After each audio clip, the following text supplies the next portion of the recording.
توفیق ایسی ملے مجھ کو پیاری، کرتا رہوں پوری ہر ذمہ داری۔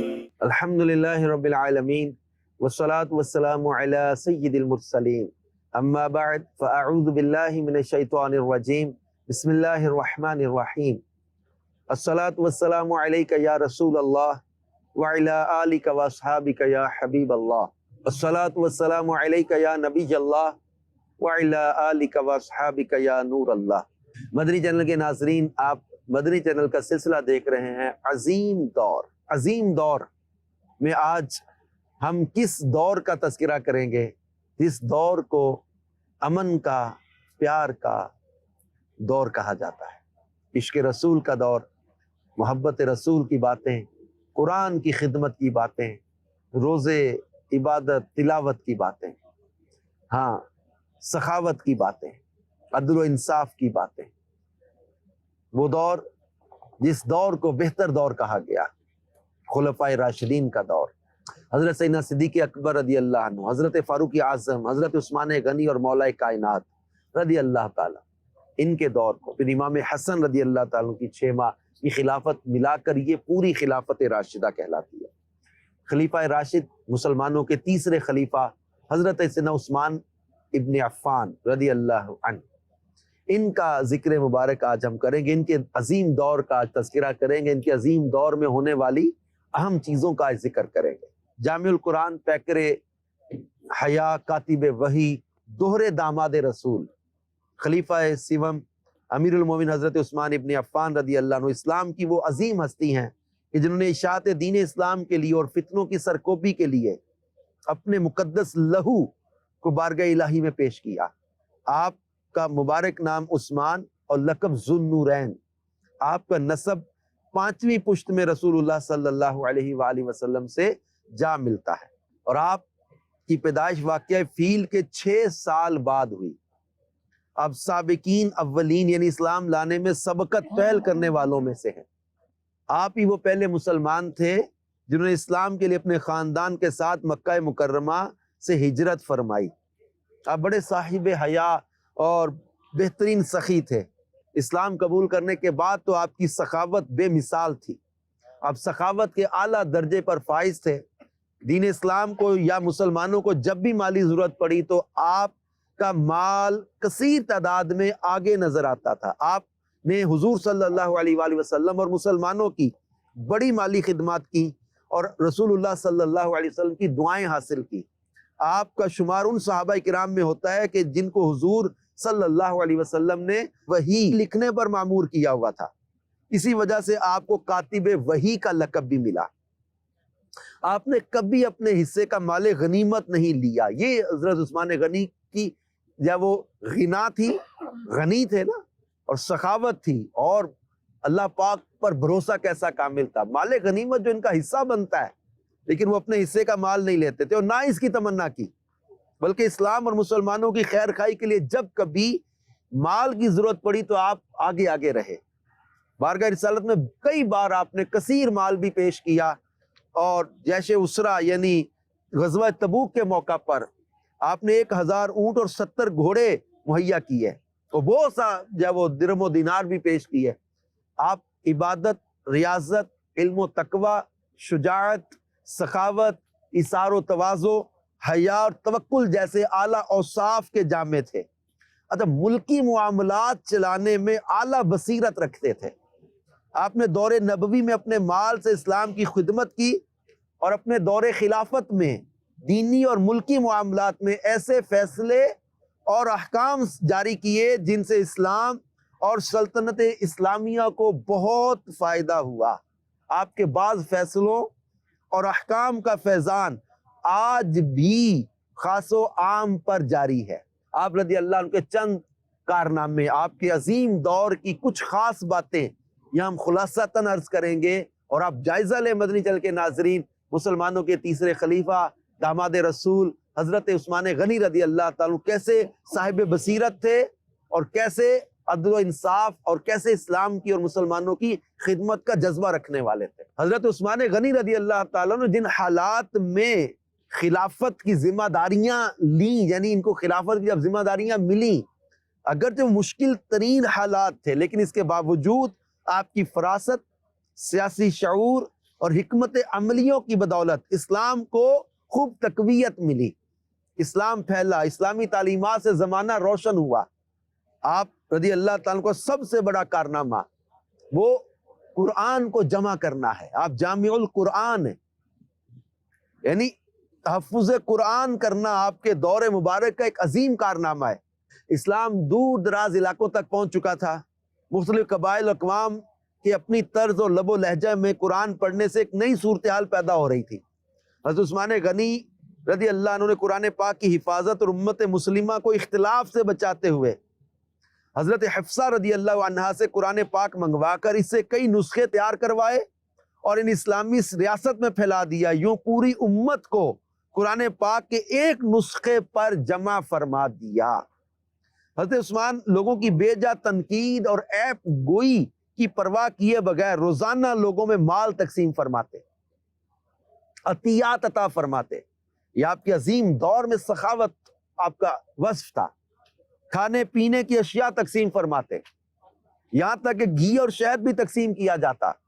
اس کے علاوہ امن اور خوشحالی کے عوام سے قرب و ربط، مظلوم کی نصرت و حمایت، فوجی چھاونیاں اور اسلامی مکاتب اور تعلیم گاہوں کا جال، تعمیر مساجد، مسجد نبوی کی توسیع اور قرآن پاک کی تعلیم کو عام کرنا، خون خرابہ سے دارالخلافت کو بچائے رکھنا، یہ آپ کے عظیم دور کے عظیم کارنامے ہیں۔ اور عسکری خدمات حضرت عثمان غنی رضی اللہ تعالیٰ کے عظیم دور میں جو ہوئیں، ملکی نظم و نسق کو مضبوط اور مستحکم بنیادوں پر استوار کیا، رائے عامہ کا تہہ دل سے احترام فرمایا کرتے تھے، اداروں کو خود مختار بنایا اور محکموں کو الگ الگ تقسیم فرمایا، سول، فوجی، عدالتی، مالی اور مذہبی محکمے جدا جدا تھے، یعنی یہ سب مکس نہیں چلایا تھا۔ اب وسعت آ گئی اسلامی سلطنت میں تو عدالتی نظام الگ چل رہا ہے، مذہبی محکمے الگ چل رہے ہیں، فوجی نظام الگ چل رہا ہے، اور پھر اسی طرح آپ نے فوجیوں کے وظائف میں 100 درہم کے اضافے کا اعلان کیا۔ طرابلس، قبرص اور آرمینیا میں فوجی مراکز قائم کیے۔ چونکہ اس وقت فوجی سواریاں اونٹ اور گھوڑے ہوا کرتے تھے، فوجی سواریوں کے لیے چراگاہیں الگ سے بنوائیں، مدینہ کے قریب چراگاہ قائم کی، مدینہ سے 20 میل دور مقام نقی پر، اس طرح مقام ضربہ پر 6 میل لمبی چوڑی چراگاہیں اور چشمے بنوائے۔ یہ فوجیوں کے گھوڑے اور اونٹ جو ہیں وہ ان کے لیے خصوصی انتظام کیا۔ حضرت عثمان غنی رضی اللہ عنہ کے دور خلافت میں بعض وہ ممالک جو حضرت عمر رضی اللہ تعالیٰ کے زمانہ خلافت میں فتح تو ہو چکے تھے، لیکن اس کے بعد وہاں بغاوت جو تھی اس پر آپ نے قابو پایا، وہ دوبارہ فتح کیا۔ اس سے بڑھ کر آذربائیجان، آرمینیا اور اسکندریہ وغیرہ کا بھی تاریخ میں ذکر ملتا ہے۔ بلاد روم اور رومی قلعے، بلاد مغرب، طرابلس، انطاکیہ، طرطوس، شمشاد، ملٹیا، افریقہ، سوڈان، ایشیائے کوچک، ایران، ترکستان، اندلس، قبرص، فارس، سجستان، خراسان، مکران، کہستان، ابر شہر، توس، حمران، سرخس، فاریاب، جوزیان، بلخ، ہرات، بازغیس، مروین وغیرہ ہر علاقے کی بہت تفصیل تاریخ کی کتابوں میں لکھی گئی ہے، جو حضرت عثمان غنی رضی اللہ تعالیٰ عنہ کے دور خلافت میں جو ہے وہ اس میں وسعت آتی چلی گئی۔ بحری مارکے کا آغاز آپ نے کیا، آپ ہی کے حکم سے حضرت سیدنا امیر معاویہ رضی اللہ عنہ کی قیادت میں بحری جنگ کا آغاز ہوا۔ جب مدینہ منورہ میں لوگوں کی تعداد بہت زیادہ ہو گئی، لوگوں میں کچھ سستی پیدا ہونا شروع ہوئی، تو آپ نے جمعہ کے دن پہلی اذان کا اضافہ فرمایا۔ اچھا، آپ ہی نے اپنے دور خلافت میں مینا میں اپنے لیے خیمہ لگوایا، بعد میں حجاج کرام بھی آپ کی پیروی کرتے ہوئے خیمے لگانے لگے، تو اب خیموں میں ہم مینا میں جاتے ہیں نا، حضرت عثمان غنی رضی اللہ تعالیٰ کی اس میں یاد بھی شامل ہے۔ مصنف عبد الرزاق میں ہے، حضرت عثمان غنی رضی اللہ تعالیٰ عنہ وہ پہلے خلیفہ ہیں جن کے دور میں مؤذنوں کا وظیفہ جاری کیا گیا، یعنی اذان پڑھنے والوں کے لیے بھی آپ نے وظائف جاری کرنے کا سلسلہ جاری کیا۔ جانوروں کی حفاظت کا ایک پورا نظام بنا، آپ نے جانوروں کے تحفظ اور انہیں ظلم و زیادتی سے بچانے کا قانون بنایا۔ اب غور کریں مدنی چینل کے ناظرین، یہ تھے رسول پاک صلی اللہ علیہ وسلم کے تربیت یافتہ لوگ۔ اب یہ ہے ہمارے اسلام کا نظام عدل۔ حضرت عثمان غنی کے عظیم دور میں جانوروں پر بھی ظلم و زیادتی سے بچانے کا قانون بنایا گیا۔ یہ انسان تو انسان، جانوروں کے ساتھ بھی ظلم و زیادتی سے روکتے تھے۔ خیر خائی، آپ رضی اللہ تعالیٰ پہلے خلیفہ ہیں جنہوں نے مسلمانوں کے وظیفوں میں 100 درہم تک اضافہ فرمایا۔ حضرت عثمان غنی رضی اللہ تعالیٰ کا دور عظیم دور، اس عظیم دور میں حرمین شریفین کی توسیع کی گئی، مسجد حرام کی توسیع کروائی، مسجد نبوی کی توسیع کروائی، اور اس میں منقش یعنی بیل بوٹے والے پتھر لگوائے۔ مدنی چینل کے ناظرین، اس عظیم دور میں جس قدر اسلامی سلطنت میں وسعت ہوئی، جس طرح کی حضرت عثمان غنی رضی اللہ تعالیٰ عنہ نے ذہانت کے ساتھ کام کیے، قرآن پاک کو جمع کیا، بحری جو ہے وہ بیڑے کا آپ کے دور میں آغاز ہوا، کس طرح کہ آپ نے وظائف کا اضافہ کیا، کس طرح فوج، پولیس، محکمے الگ الگ ان کے نظام کو مضبوط کیا، جانوروں کے اوپر ظلم نہ کیا جا سکے، ان کی حفاظت کا ایک پورا قانون بنا، اور بہت ساری خدمات ان کے ساتھ ساتھ آپ رضی اللہ تعالیٰ عنہ کی عبادت، تلاوت، آپ کے نوافل پڑھنا، آپ کا تلاوت قرآن کرنا، بلکہ حضرت عثمان غنی رضی اللہ تعالیٰ کی شہادت کا جو واقعہ کتابوں میں لکھا ہے، جو آپ کی سیرت کی کتابوں میں بیان کیا گیا ہے، یہ بھی وہ منظر تھا کہ جب حضرت عثمان غنی رضی اللہ تعالیٰ تلاوت قرآن کر رہے تھے۔ جی ہاں مدنی چینل کے ناظرین، حضرت عثمان غنی رضی اللہ تعالیٰ عنہ ایک بار بارگاہ رسالت صلی اللہ علیہ وسلم میں حاضر ہوئے تو آپ صلی اللہ علیہ وسلم نے فرمایا کہ عثمان تم سورہ بقرہ پڑھتے ہوئے شہید ہو گئے اور تمہارا خون اس آیت پر پڑے گا فَسَيَكْفِيكَهُمُ اللَّهُ۔ اپنی خلافت کے آخری ایام میں جب حضرت عثمان غنی رضی اللہ تعالیٰ آزمائش میں مبتلا ہوئے تو بھی نفلی روزے رکھتے تھے۔ بہت مشقت اور بڑی تکلیف کا دور تھا، لیکن آپ رضی اللہ تعالیٰ عنہ کی یہ رحم دلی تھی، مدینہ پاک سے محبت تھی کہ آپ نے وہاں خون خرابے کو گوارا نہ کیا۔ اس وقت بھی روزے نفلی رکھتے تھے، تلاوت قرآن میں مشغول رہتے تھے، حتیٰ کہ جب آپ کی شہادت ہوئی اس وقت بھی تلاوت کر رہے تھے۔ آپ کے جسم مبارک سے نکلنے والے خون شہادت کے قطرے سامنے کھلے ہوئے قرآن پاک کی اسی آیت پر پڑھے جس کے بارے میں غیب داں آقا صلی اللہ علیہ وآلہ وسلم نے مدت پہلے خبر دی ہوئی تھی۔ چنانچہ محدثین و مورخین فرماتے ہیں جب مصری لوگ قتل کے ارادے سے حضرت عثمان غنی رضی اللہ تعالیٰ کے گھر میں گھسے تو وہ اتنے پرخطر حالات میں بھی قرآن پاک کھولے ہوئے یہی رکوع پڑھ رہے تھے۔ ایک شکی نے آپ رضی اللہ عنہ کے ہاتھ پر تلوار ماری جس سے خون نکل کر اسی لفظ پر پڑا۔ آپ رضی اللہ تعالیٰ قرآن پاک کو صاف کرتے تھے اور فرماتے تھے خدا عز و جل کی قسم سب سے پہلے اسی ہاتھ سے قرآن لکھا ہے۔ کچھ ہی عرصہ کے بعد لوگوں نے اس قرآن پاک کی زیارت کی اور اس پر خون کا اثر دیکھا۔ تو میرے پیارے اسلامی بھائیو مدنی چینل کے ناظرین، حضرت عثمان غنی رضی اللہ تعالیٰ عنہ کا عظیم دور، قرآن کی تلاوت کا دور، قرآن سے محبت کا دور، قرآن کو جمع کرنے کا دور، سخاوت کا دور، دیانت کا دور، لوگوں میں مال تقسیم کرتے، گھی شکر تک تقسیم کیا جاتا۔ حضرت عثمان غنی رضی اللہ تعالیٰ کے دور میں مسلمانوں کے اندر یا وہ جو وظائف تھے ان میں بھی 100 درہم کا اضافہ کیا گیا۔ تو وہ عظیم دور جس میں حضرت عثمان غنی رضی اللہ تعالیٰ عنہ نے اسلام کی اس قدر خدمت کی، اسلامی نظام کو مضبوط کیا، اسلام کی محبت لوگوں کے دلوں میں پیدا کی۔ آپ کی حیا یہ آپ کا بہت پیارا وصف تھا۔ حضرت عثمان غنی رضی اللہ عنہ کامل الحیا ان کو کہا جاتا ہے۔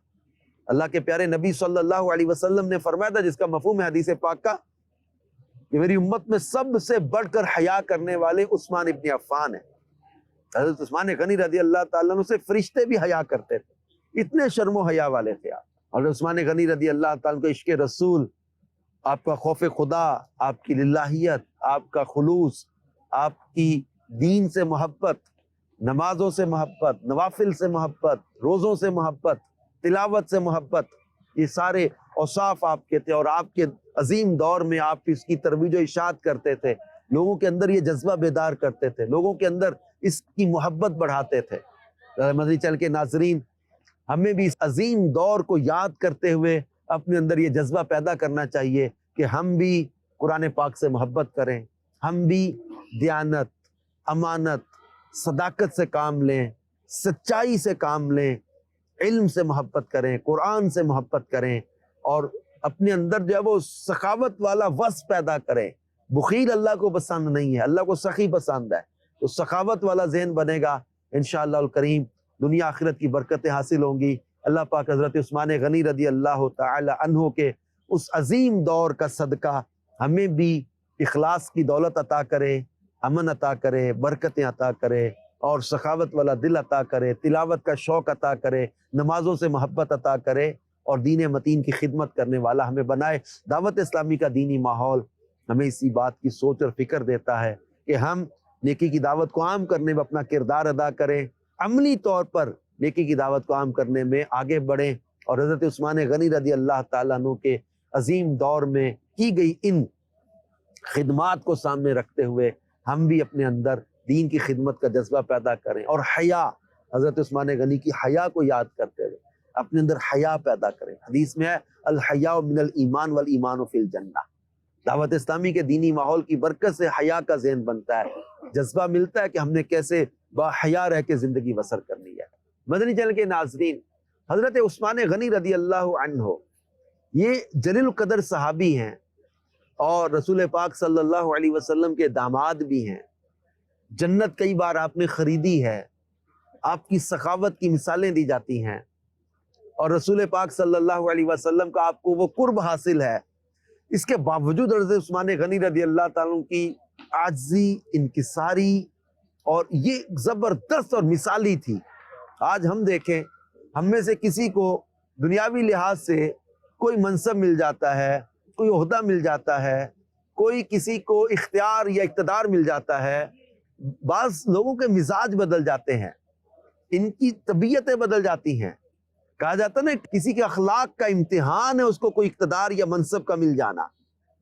آج لوگوں کے پاس اختیارات آتے ہیں تو وہ معاذ اللہ کسی پر ظلم کرتے، کسی پر زیادتی کرتے، تکبر میں مبتلا ہو جاتے ہیں، اپنے آپ میں جو ہے وہ ایسی بڑائی فیل کرنے لگ جاتے ہیں، لوگوں کو حقیر جاننے لگ جاتے ہیں، کوئی ظلم کرتا ہے، کوئی زیادتی کرتا ہے، کوئی حق تلفیاں کرتا ہے، کوئی ناانصافیاں کرتا ہے، مال سمیٹنے وصولنے میں لگ جاتے ہیں، مال جمع کرنے میں لگ جاتے ہیں، مطلب بدعنوانی میں کئی لوگ مبتلا ہو جاتے ہیں۔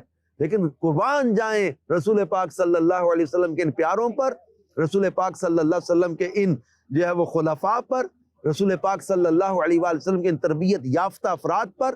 ان کے عظیم دور میں کرپشن کے خاتمے ہوئے، ان کے عظیم دور میں لوگوں کے اندر ایک تقوی پیدا ہوا، لوگوں کے اندر خوف خدا پیدا ہوا۔ آج جس طرح کی بعض چیزیں آج ہمارے سامنے آتی ہیں اور دل دہل جاتا ہے، بعض لوگوں کے ظلم، زیادتیاں، ان کی حق تلفیاں کرنے کے دل دہل جاتے ہیں، اور اس عظیم دور کو یاد کریں تو لوگوں کے اندر آپس میں محبت، بھائی چارہ، امن، پیار، ایک دوسرے کے حقوق کا خیال کرنا، ایک دوسرے کا احساس کرنا، ایک دوسرے کو آنر دینا، رسپیکٹ دینا، اور لوگوں یہاں تک کہ انسانوں کے حقوق کے ساتھ ساتھ جانوروں تک کے حقوق بیان کیے گئے۔ یہ ہمارے عظیم دور، جس میں انسانوں کے ساتھ تو بھلائی کرنی ہے، ہمسایوں کے حقوق تو خیال رکھنا ہی رکھنا ہے، رشتہ داروں کے حقوق اور بڑھ جاتے ہیں، ان کے حقوق کا خیال تو رکھنا ہی رکھنا ہے، ماں باپ کے حقوق اور بڑھ جاتے ہیں، اس کا خیال تو رکھنا ہی رکھنا ہے، میاں بیوی کے حقوق ہیں، اولاد کے ماں باپ پر، ماں باپ کے اولاد پر حقوق ہیں، بہن بھائیوں کے آپس میں حقوق ہیں، معاشرے کے پورے ایک نظام اور اس عدل و انصاف کو بیان کیا گیا۔ اب جو پیارا دین انسانوں کے حقوق بھی بیان کرے، اس کے ساتھ ساتھ جانوروں پر ظلم سے منع کرے کہ جانور پر بھی زیادتی نہ کی جائے، جانور پر بھی ظلم نہ کیا جائے، اس کو بھی جو ہے وہ ظلم و زیادتی کا نشانہ نہ بنایا جائے، اب اندازہ کریں کہ وہ دین کتنا خوبصورت دین ہے۔ یہ وہ چیزیں تھی جس کو دیکھ کر لوگ اسلام کے قریب آئے، یہ وہ چیزیں تھی جس کو دیکھ کر لوگ مسلمان ہوتے چلے گئے. یہ وہ اعلیٰ کردار تھا، وہ اعلیٰ اخلاق تھے، وہ اعلیٰ جب وہ دور کی یہ عظیم مثالیں تھیں.